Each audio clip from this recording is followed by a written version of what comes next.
கர்த்தருடைய நாமம் மகிமைப்படுவதாக. இந்த அருமையான இந்த நல்ல நேரத்திலும் கர்த்தருடைய சமூகத்தில் அவருடைய மேலான வார்த்தைகளை வாசிக்கவும் அவருடைய மேலான வார்த்தைகளை தியானிக்கவும் ஆண்டவர் நமக்கு தந்திருக்கக்கூடிய இந்த நல்ல தருணத்திற்காக நாம் ஆண்டவரை துதிப்போம். கர்த்தருடைய வேத வார்த்தைகளை நம்ம படிப்பதற்கு முன்பதாக அவருடைய சமூகத்தில் இரக்கங்களுக்காக நாம் ஜெபம் செய்வோம். கிருபை நிறைந்தவரே, உம்மை துதிக்கிறோம் ஆண்டவரே. இந்த அருமையான இந்த நல்ல நேரத்திலும் உம்முடைய சத்திய வார்த்தைகளை ஆண்டவரே நாங்கள் படிக்கிறோம். தூய ஆவியானவர் எங்களுடைய இருதயத்தை திறக்கும்படியாய் உம்மை நோக்கி கெஞ்சுகிறோம். இயேசுவின் நாமத்தில் ஜெபிக்கிறோம் எங்கள் நல்ல பிதாவே, ஆமேன். கடந்த நிகழ்ச்சியில் நாம் படித்தது மன்னிப்பின் அவசியம் என்கிற ஒரு தலைப்பில் நம்ம படித்தோம். அதே தலைப்பினுடைய பகுதி 2ஆக நாம் படிக்க இருக்கிறோம். மன்னிப்பின் அவசியம் பகுதி 2. மன்னிப்பு அப்படின்ற ஒரு தலைப்பு மிகப்பெரிய ஒரு it is a waste topic. அது ஒரு பெரிய ஒரு தலைப்பு. மன்னிப்பு அப்படின்ற ஒரு வார்த்தை பேசுவதற்கு ரொம்ப லகுவான ஒரு வார்த்தை மன்னிப்பு அப்படின்றது. ஆனால் அனுபவ ரீதியில் வரும்பொழுது அது சில நேரத்தில் அல்லது பல நேரத்தில் நாம் பிறரை மன்னிப்பதற்கு மனம் வருவது இல்லை. ஆண்டவருடைய சமூகத்தில் மன்னிப்பை பெற வேண்டுமென்றால் நீங்களும் நானும் பிறனை மன்னிக்க பழகி கொள்ள வேண்டும். இவ்விதமாக ஒரு சென்டென்ஸ் ஒன்று இருக்குது. அதை நான் வாசிக்கிறேன். Unconfessed and unforgiven sinner will not inherit the kingdom of God. அறிக்கை செய்யப்படாத பாவமும் மன்னிக்கப்படாத பாவமும் உடையவர்கள் பரலோக ராஜ்யத்தை சுதந்திரிப்பது இயலாத காரியம். திருமதி எலன் ஜி ஒயிட் அவர்கள் இந்த ஒரு வார்த்தையை அழகாக எழுதியிருக்கிறார்கள். அறிக்கை செய்யப்படாத பாவம். ஒருவேளை நம்மளுடைய பாவங்கள், ஒருவேளை நம்ம அறிக்கை செய்யாத பாவங்கள் ஒருவேளை நமக்கு நிறைய இருக்கலாம். ஒருவேளை நம்மளுடைய ஞாபகத்தில் கூட ஒருவேளை நாம் செய்திருக்கக்கூடிய பாவம் ஒருவேளை நம்மளுக்கு ஒருவேளை மறந்துருக்கலாம். ஒருவேளை பரிசுத்த ஆவியானவர் இந்த பாவங்களை எல்லாம் நமக்கு ஒருவேளை நினைப்பூட்டுவார் என்றால், ஏன்னா அவருடைய வேலையே என்ன அப்படின்னு பார்த்திங்கன்னா, அவர் நினைப்பூட்டக்கூடியவர் பரிசுத்த ஆவியானவர். நாம் செய்த தவறுகள் பல வருஷத்துக்கு முன்னாடி ஒருவேளை நம்ம நண்பர்களுக்கு பாவம் பண்ணியிருக்கலாம். பல வருடத்துக்கு முன்னாடி நம்மளுடைய உறவுகளுக்கு நாம் தவறுகள் இழைத்திருக்கலாம். ஒருவேளை பரிசுத்த ஆவியானவர் அந்த தவறுகளெல்லாம் ஒருவேளை நம்மளுக்கு சொல்லுவார் என்றால், அந்த பாவங்களை நாம் அறிக்கை செய்வது மிக மிக அவசியம். அதுக்கு ஒரு உதாரணத்தை நான் உங்களுக்கு சொல்லணும்னு சொல்லி விரும்புகிறேன். யாக்கோபினுடைய அனுபவத்தில் நீங்கள் பார்ப்பீர்கள் என்றால், யாக்கோபு தன்னுடைய மாமா வீட்டில் இருந்து 20 வருஷம் அங்கே ஸ்பெண்ட் பண்ணுறாரு. 20 வருடம் கழித்து மறுபடியும் தன்னுடைய தாய் நாட்டிற்கு அவர் வரக்கூடிய நேரத்தில் ஏசா அவருடைய அண்ணன், யாக்கோபுடைய அண்ணன் 400 பேரோட வராருன்ற ஒரு செய்தி அவருக்கு கேள்விப்பட்ட உடனே ஆண்டவருடைய சமூகத்தில் யாக்கோபு பிந்தி தனித்திருந்தான் அப்படின்னு வேதத்தில் நம்ம வாசிப்போம். அழகான ஒரு வார்த்தை. Jacob was left alone, left behind அப்படின்னு அழகாக அங்கே சொல்லப்பட்டிருக்கோம்.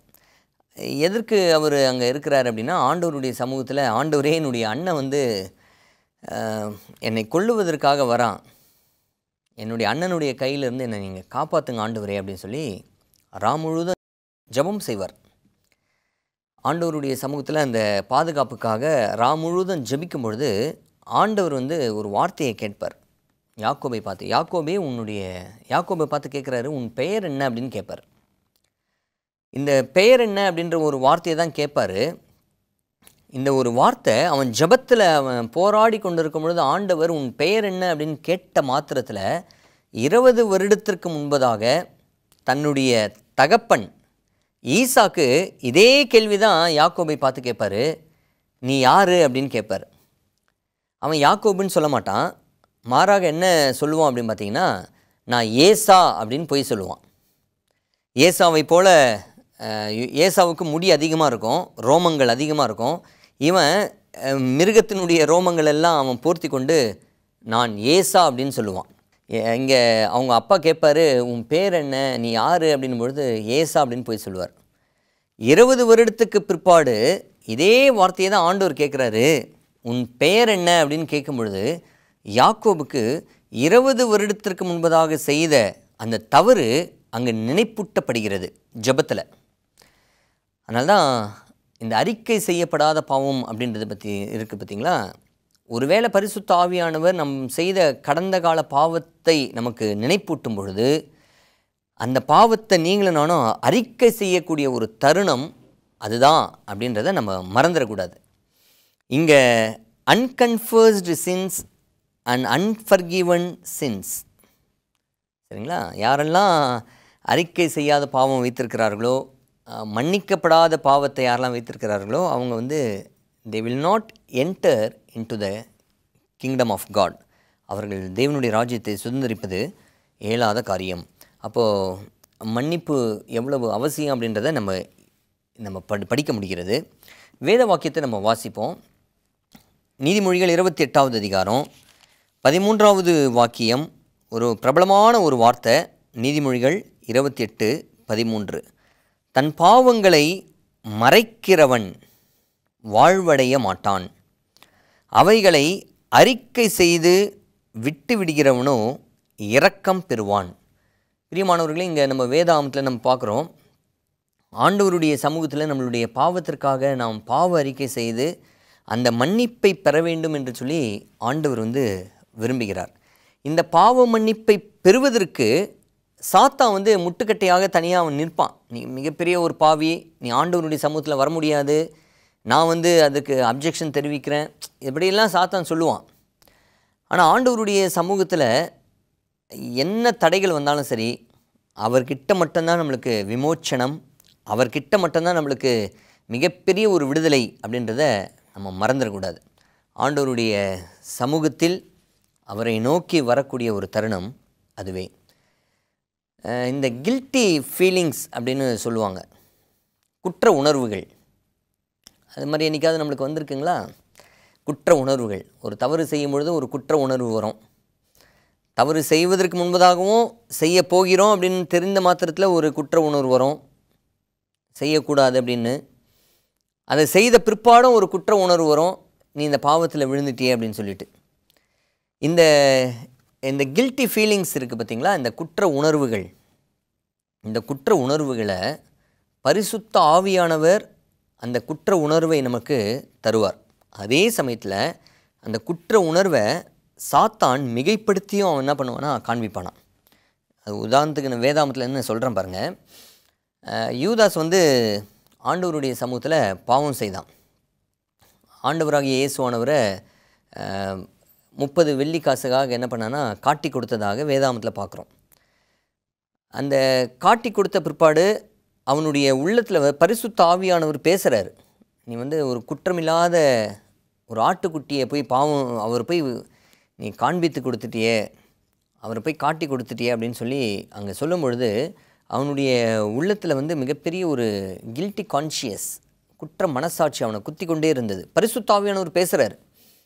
அவன் நேராக அங்கே அரண்மனைக்கு செல்கிறான். அங்கே இருக்கக்கூடிய பிரதான ஆசாரியர்கள், அங்கே இருக்கக்கூடிய மூப்பர்கள், இவர்களெல்லாம் அங்கே சூழ்ந்திருக்கக்கூடிய நபர்கள்லாம் பார்த்து என்ன பண்ணுறாருன்னா தன்னுடைய வாங்கின அந்த காசை என்ன பண்ணுறான்னா திருப்பி கொடுக்குறான்.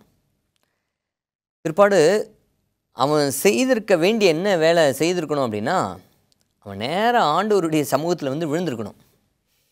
ஆண்டவரே, உமக்கு விரோதமாக நான் பாவம் செய்துட்டேன், என்னை மன்னிங்க ஆண்டவரே அப்படின்னு சொல்லி ஒரு வேளை அவன் கேட்டிருப்பான் அப்படின்னா ஆண்டவர் நிச்சயமாக என்ன பண்ணியிருப்பார்னா மன்னித்திருப்பார்.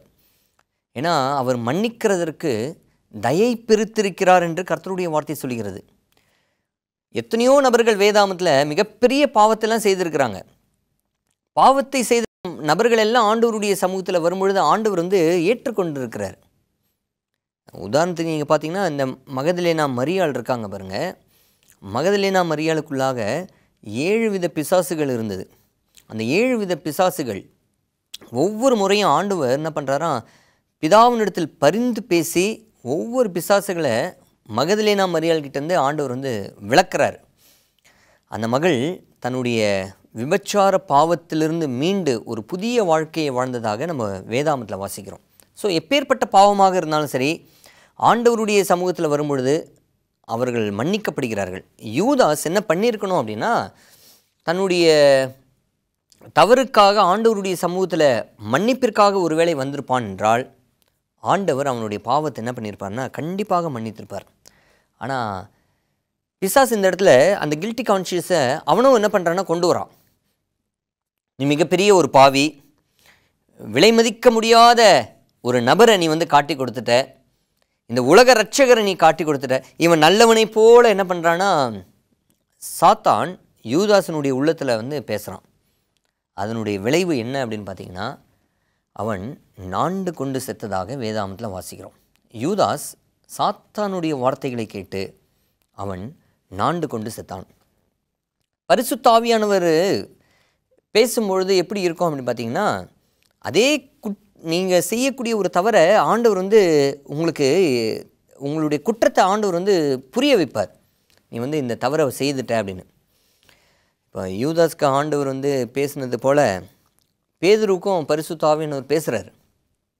பேதுருவை பார்த்து நீ சொல்கிறாரு, why you denied your Christ, உன்னுடைய கிறிஸ்துவை ஏன் நீ மறுதலித்தாய். ஆண்டவர் வந்து அங்கே பரிசுத்த ஆவியானவர் பேசுகிறார். ஆனால் பேதுரு அந்த கில்ட்டி கான்ஷியஸ் அவருக்கும் இருக்குது. ஆனால் அவர் என்ன செய்தார் தெரியுங்களா? ரொம்ப ஆச்சரியம். இதை ஒரு ஆவிக்குரிய ஒரு புத்தகத்தில் நான் ஒன்று வாசித்தேன். ஒரு நபர் இவ்விதமாக எழுதுகிறாங்க.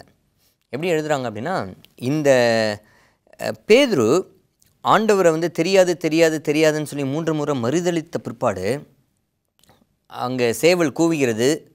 இயேசுவானவர் சொன்ன வார்த்தை பேதுருக்கு ஞாபகம் வருது. உடனே இயேசுவானவரை அவன் பார்க்குறான். இயேசுவானவரும் அங்கேருந்து பேதுருவை பார்க்குறார். ஜஸ்ட்டு அந்த ஐ கான்டாக்ட் தான், வேறு ஒன்றுமே இல்லை. ஒரு வார்த்தையும் ஆண்டவர் அங்கேருந்து பேசலை. அந்த ஒரு ஐ கான்டாக்ட் மட்டும், ஒரு பார்வை, ஆண்டவர் பார்த்த அந்த ஒரு பார்வை பேதுருனுடைய உள்ளம் குத்தப்பட்டதை நாம் பார்க்கலாம். பீட்டர் வெப்ட் பிட்டர்லி, பேதுரு மனம் கசந்து அழுதான். ஒரு ஆவிக்குரிய எழுத்தாளர் எப்படி எழுதுகிறாங்க அப்படின்னா, இவன் மனம் கசந்து அழுது நேராக ஒரு இடத்துக்கு போகிறானா. ரொம்ப ஆச்சரியம். எந்த இடத்துக்கு தெரியுங்களா போகிறாரு? எந்த இடத்துல யூதாசினால் ஆண்டவர் அங்கே காட்டி கொடுக்கப்பட்டாரோ அந்த இடத்துல பேதுரு அவர் செல்கிறார். அந்த கெத்செமனே தோட்டத்துக்கு. அந்த கெத்செமனே தோட்டத்தில் பேதுரு மனங்கசந்து அழுது கொண்டே ஆண்டவருடைய சமூகத்தில், ஆண்டவரே என்னுடைய பாவத்தை நீர் மன்னியும் ஆண்டவரே என்று சொல்லி அவர் கண்ணீர் விடுறாராம், அழுது ஜெபிக்கிறாராம். அவர் முழங்கார் படியிட்டு எந்த இடத்துல ஆண்டவர் வந்து எனக்காக 1 மணி நேரம் நீ ஜெபிக்க மாட்டாயா பேதுருவே அப்படின்னு ஆண்டவர் கேட்டாரோ அந்த இடத்துல பேதுரு முழங்கார் படியிட்டு ஆண்டவருடைய சமூகத்தில் அழுது ஜெபித்தானாம். அவன் எழுந்திருக்கும் பொழுது ஒரு புதிய மனிதனாக, அது ஆங்கிலத்தில் கன்வெர்ட்டட் மேன் அப்படின்னு நம்ம எழுதுகிறாங்க, ஒரு புதிய மனிதனாக அவன் வந்து எழுந்தானான். பிரியமானவர்களே, நம்ம இந்த கில்ட்டி கான்ஷியஸ் வந்து அநேக நேரத்தில் சாத்தானும் என்ன பண்ணுறான்னா அந்த கில்ட்டி கான்ஷியஸை கொண்டு வரான். நீ மிகப்பெரிய ஒரு பாவி அப்படின்றத, பரிசுத்த ஆவியானவரும் நீ மிகப்பெரிய ஒரு பாவி அப்படின்றத காண்பிக்கிறாரு. ஆனால் அதனுடைய ரிசல்ட் எப்படி இருக்கும் பார்த்தீங்கன்னா, நீ பாவத்திலிருந்து மீண்டு வர வேண்டும் என்பதற்காக ஆண்டவர் என்ன பண்ணுறாருன்னா அங்கே பேசுகிறார். சாத்தான் நீ பாவத்தில் இருக்கிறாய், நீ பாவத்திலேயே தரித்திரு அப்படின்றத சொல்லக்கூடியவன் பிசாசானவன் அப்படின்றத மறந்துடக்கூடாது. நீங்கள் வேதாமத்தில் நீங்கள் பார்ப்பீர்கள் என்றால் இந்த ஒரு மன்னிப்பினுடைய அனுபவத்தை நீங்கள் வேதாமத்தில் நீங்கள் பார்க்க முடியும். அதே சமயத்தில் இந்த மன்னிப்பு அப்படின்றது வந்து நம்மளுடைய ஆரோக்கியத்திற்கும் மன்னிப்பிற்கும் மிகப்பெரிய ஒரு உறவு இருக்குது, அதை மறந்துடக்கூடாது. Forgiveness and health are definitely related. ரெண்டுமே வந்து ஒரு தொடர்புடையது. நம்மளுடைய சரீர சம்பந்தமானது தான் இந்த மன்னிப்பு கூட. ஒருவேளை குற்ற உணர்வு இருக்கும் அப்படின்னா அந்த குற்ற உணர்வு என்ன பண்ணும் அப்படின்னு பார்த்தீங்கன்னா, அப்படியே மனசுலேயே நான் மிகப்பெரிய ஒரு பாவம் செய்தவன், நான் மிகப்பெரிய ஒரு பாவி, ஆண்டவருடைய சமூகத்தில் வர முடியாது, அவ்வளோ பெரிய பாவத்தை செய்துட்டேன் அப்படின்னு சொல்லிட்டு ஆண்டவருடைய சமூகத்தில் வர முடியாத நபர்களுடைய வாழ்க்கை எப்படி முடியுது அப்படின்னு பார்த்திங்கன்னா, அவங்களுக்கு வந்து சரீரத்தில் மிகப்பெரிய வியாதிகள் வர வாய்ப்புகள் இருக்கிறது. சரிங்களா? ஸோ அதனால் இந்த மன்னிப்பும் ஒரு ஹெல்த்தும் வந்து மிக மிக அவசியம். இரண்டுமே சம்பந்தப்படக்கூடியதாக இருக்கிறது. இப்போ நான் சில பயன்களை நான் உங்களுக்கு சொல்லணும்னு சொல்லி நான் விரும்புகிறேன். பெனிஃபிட்ஸ் ஆஃப் ஃபர்கிவ்னஸ், மன்னிக்கிறதுனால நமக்கு கிடைக்கக்கூடிய பயன்கள் என்ன? ஒரு மனிதன் மன்னிப்பான் என்றால் அவனுடைய வாழ்க்கையை எப்படி இருக்கும் பார்த்திங்கன்னா, ஒரு ஆரோக்கியம் நிறைந்ததாக இருக்குமா. இது வந்து ஆய்வுகள் சொல்லக்கூடிய ஒரு முடிவு. இது வந்து ஒரு ஆய்வு சொல்லக்கூடிய ஒரு முடிவு என்ன அப்படின்னு பார்த்திங்கன்னா, எந்த மனிதன் மன்னிக்கிறானோ அவனுடைய ஒரு ஆரோக்கியம் எப்படி இருக்கும் பார்த்திங்கன்னா, ரொம்ப ஒரு உறுதியான ஒரு ஆரோக்கியம் நிறைந்ததாக இருக்கும். சரிங்களா? ஸோ மன்னிக்கிற நபர்கள் ஆரோக்கியம் நிறைந்தவர்களாக அவர்கள் இருக்கிறார்கள். மன்னிக்கிற நபர்கள் நீண்ட ஆயுசு நாட்கள் அவர்கள் என்ன பண்ணுறாங்கன்னா வாழ்கிறார்கள், யாரெல்லாம் மன்னிக்கிறாங்களோ. அதே சமயத்தில் எந்த ஒரு நபர் மன்னிக்கிறார்களோ, மன்னிப்பின் அனுபவத்தை யார் பெறுகிறார்களோ, அந்த மன்னிக்கக்கூடிய நபர்கள் அவங்களுடைய மனரீதி எப்படி இருக்கும் பார்த்திங்கன்னா, நல்ல ஒரு திடகாத்திரம் நிறைந்ததாக இருக்குமா. சரிங்களா? ஆங்கிலத்தில் இம்ப்ரூவ்ட் மென்டல் ஹெல்த் அப்படின்னு அங்கே சொல்லப்படுகிறது. மூன்றாவது, மன்னிக்கக்கூடிய நபர்கள் அவங்களுக்கு வந்து குறைவான ஒரு மன அழுத்தம் தான் இருக்குமா. இன்றைக்கி பரவலாக இருக்கக்கூடியது என்னென்னா, இந்த மன அழுத்தம், டிப்ரெஷன், இந்த ஸ்ட்ரெஸ், இதெல்லாம் யாருக்கு அதிகமாக இருக்கும் அப்படின்னு பார்த்திங்கன்னா, இந்த கவலைப்படுறாங்க பாருங்கள், அவங்களுக்கு வந்து மன அழுத்தம் ரொம்ப அதிகமாக இருக்கும். எதுக்கு கவலைப்படுவதற்கு எந்த ஒரு காரணமும் இருக்காது, ஆனால் கவலைப்பட்டுக்கிட்டே இருப்பாங்க. ஏதாவது ஜுரம் வந்தால் கவலைப்படுவாங்க, ஏதாவது வியாதி படுக்கையில் படுத்துட்டாங்கன்னா கவலைப்படுவாங்க, ஏதாவது பண இழப்பு வந்துருச்சுன்னா கவலைப்படுவாங்க, ஏதாவது ஒரு இது. ஆனால் மன்னிக்கக்கூடிய ஒரு நபர்கள் அவங்களுடைய வாழ்க்கையில் எப்படி இருக்கும் பார்த்திங்கன்னா, அவங்களுடைய ஆய்வில் சொல்லுது, அவங்களுக்கு வந்து அந்த ஸ்ட்ரெஸ் ஃப்ரீ அப்படின்னு சொல்லுவாங்க பார்த்திங்களா, மன அழுத்தத்திலிருந்து விடுதலை இவர்கள் யாருக்கு கிடைக்கும்னா, எந்த ஒரு நபர் மன்னிக்கிறார்களோ, பிறனை யாரெல்லாம் மன்னிக்கிறார்களோ அவர்களுக்கு இந்த ஒரு ஸ்ட்ரெஸ் ஃப்ரீ இருக்கிறத நம்ம பார்க்க முடியும். பிறரை கம்பேர் பண்ணும்பொழுது இவங்களுடைய வாழ்க்கையில் வந்து அந்த மன அழுத்தங்கள் மிக ஒரு குறைவான அளவில் இருக்கிறத நீங்கள் பார்க்க முடியும். அதே சமயத்தில் மன்னிக்கக்கூடிய நபர்களுடைய இருதயம் எப்படி இருக்கும்னா, இருதயம் திடகாத்திரமாக இருக்குமா. இன்றைக்கி நிறைய பேருக்கு வந்து இந்த ஏதாவது ஒரு சின்ன விஷயம்னா கூட அப்படியே மனம் வலிக்கிற ஒரு அனுபவம் எல்லாம் யாருக்கு இருக்கும் அப்படின்னு பார்த்தீங்கன்னா, மன்னிக்கக்கூடிய நபர்களுடைய இருதயம் எப்பவுமே திடகாத்திரமாகவே இருக்குமா, ஆய்வில் சொல்கிறாங்க. ஸோ பிரியமானவர்களே, அப்போது மன்னிக்கிறதுனால நம்மளுக்கு சரீர ரீதியான அநேக பயன்களை இருக்கிறத நீங்கள் பார்க்க முடியும். யாரெல்லாம் மன்னிக்கிறார்களோ, இங்கே சொல்லப்பட்டிருக்கிறது ஸ்ட்ராங்கர் இம்யூன் சிஸ்டம், மிகப்பெரிய ஒரு எதிர்ப்பு சக்தி உடையவர்களாக இந்த மன்னிக்கக்கூடிய நபர்கள் இருக்கிறார்களாம். யாரெல்லாம் மன்னிக்கிறார்களோ அவங்க வந்து நீண்ட ஒரு ஆழ்ந்த தூக்கத்தை அவர்கள் உடையவர்களாக இருப்பாங்களாம். பார்த்துருக்கீங்களா?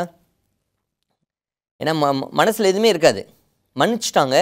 மன்னித்த பிற்பாடு அவங்களுடைய இருதயம் லகுவாக இருக்கிறத பார்க்க முடியும். அதே சமயத்தில் எந்த ஒரு மன அழுத்தங்கள் இல்லை, எந்த ஒரு கவலை இல்லை, பிறனை மன்னிச்சிட்டாங்க. ஒருவேளை ஏமாற்றப்பட்டிருந்தால் கூட பரவாயில்ல, என்னை ஏமாற்றிட்டான் பரவாயில்ல அப்படின்னு சொல்லி மன்னித்து விட்டவங்க அவங்க ரொம்ப ஆழ்ந்த தூக்கத்தை என்ன பண்ணுவாங்களாம், அடைவார்களாம். இன்றைக்கி தூக்கமே இல்லாமல் நிறைய பேர் கஷ்டப்படுறாங்க. காரணம் என்னன்னு தெரியுங்களா? யோசிச்சுக்கிட்டே இருக்கிறது.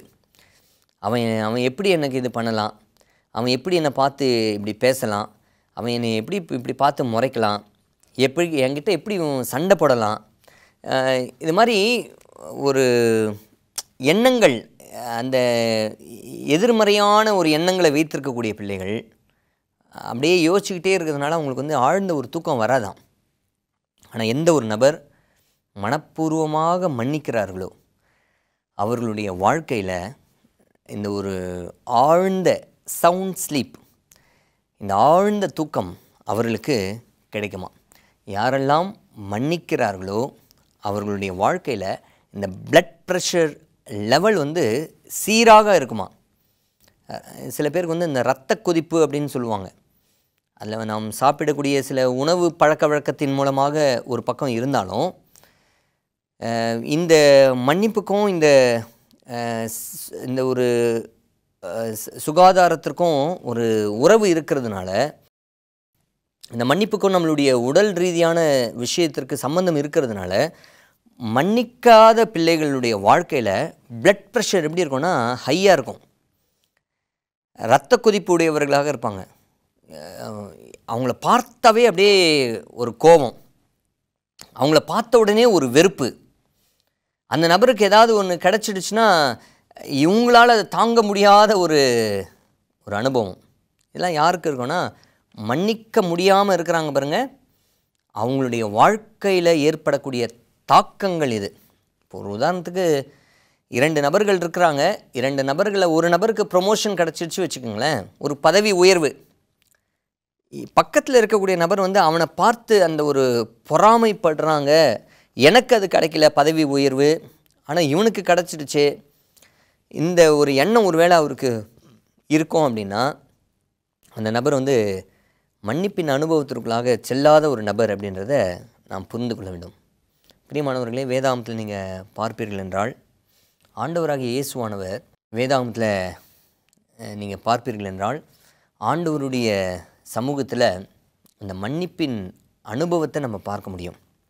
ஆண்டவராகிய இயேசுவானவர் அந்த கல்வாரி சிலுவையில் தொங்கிக் கொண்டிருக்கக்கூடிய ஒரு நேரத்தில் கூட சரி, அவருக்கு விரோதமாக பாவத்தை செய்தவர்கள், அவருக்கு விரோதமாக குற்றம் கண்டுபிடித்தவர்கள், அவரை வந்து பரியாசம் பண்ணினவர்கள், அவருடைய தலையில் முள்முடியை சூட்டினவர்கள், அவர் மேலே காரி துப்பினவர்கள், வேலைக்காரர்கள் அவரை கன்னத்தில் அறைந்தார்கள் என்று வேதத்தில் வாசிக்கிறோம். சேவகன் ஒரு அறைந்தான் அப்படின்னு. அவருக்கு விரோதமாய் பாவம் செய்த நபர்களை கூட ஆண்டவர் அந்த சிலுவையில் தொங்கிக் கொண்டிருக்கும் பொழுது சொன்ன ஒரு வார்த்தை என்ன தெரியுங்களா? பிதாவே, இவர்களை மன்னியும், தாங்கள் செய்கிறது இன்னதென்று அறியாதிருக்கிறார்களே அப்படின்னு ஆண்டவர் சொன்னாராம். பிதாவை நோக்கி ஆண்டவராக இயேசுவான சொன்னார், இவர்களை மன்னியும் அப்படின்னு சொன்னாராம். அப்போது இயேசுவானவருடைய ஒரு மென்டாலிட்டி எப்படி இருக்குன்னு பார்த்தீங்களா? அவருடைய மனது எப்படிப்பட்டது உடையதாக இருக்குது அப்படின்றத உங்களால் புரிந்து கொள்ள முடிகிறதா? பிறனை மன்னிக்கிற அனுபவத்திற்குள்ளாக நீங்களும் நானும் கடந்து செல்ல வேண்டும் என்று சொல்லி கர்த்தர் விரும்புகிறார். அவரை பின்பற்றக்கூடிய நபர்களாக நீங்கள் இருப்பீர்கள் என்றால், நீங்கள் அவரை போலவே, கிறிஸ்து மன்னித்தது போலவே நீங்களும் மன்னிக்க வேண்டும் என்று சொல்லி ஆண்டவர் விரும்புகிறார். அவரை பின்பற்றுகிறவர்களாக இருக்கக்கூடிய நீங்கள் அவரை போல மன்னிக்க ஆண்டவருடைய சமூகத்தில் உங்களுடைய வாழ்க்கையை தத்தம் செய்வீர்களா? ஜெபம் செய்வோம். கிருபை நிறைந்தவரே, உம்மை துதிக்கிறோம் ஆண்டவரே. இந்த அருமையான இந்த நல்ல நேரத்திலும் அந்த மன்னிப்பின் அவசியத்தை ஆண்டவரே நாங்கள் புரிந்து கொண்டோம். கிறிஸ்து உங்களுக்கு மன்னித்தது போல நீங்களும் பிறரை மன்னியுங்கள் என்று சொன்ன அந்த வாக்கிற்கிணங்க நாங்களும் ஆண்டவரே பிறரை மன்னிக்கக்கூடிய அனுபவத்தை எங்களுடைய வாழ்க்கையில் நீர் கற்றுத்தரும்படியாய் வேண்டுகிறோம். எங்களை அர்ப்பணம் செய்கிறோம், ஆசீர்வதியும். இயேசுவின் நாமத்தில் ஜெபிக்கிறோம் எங்கள் நல்ல பிதாவே. ஆமென்.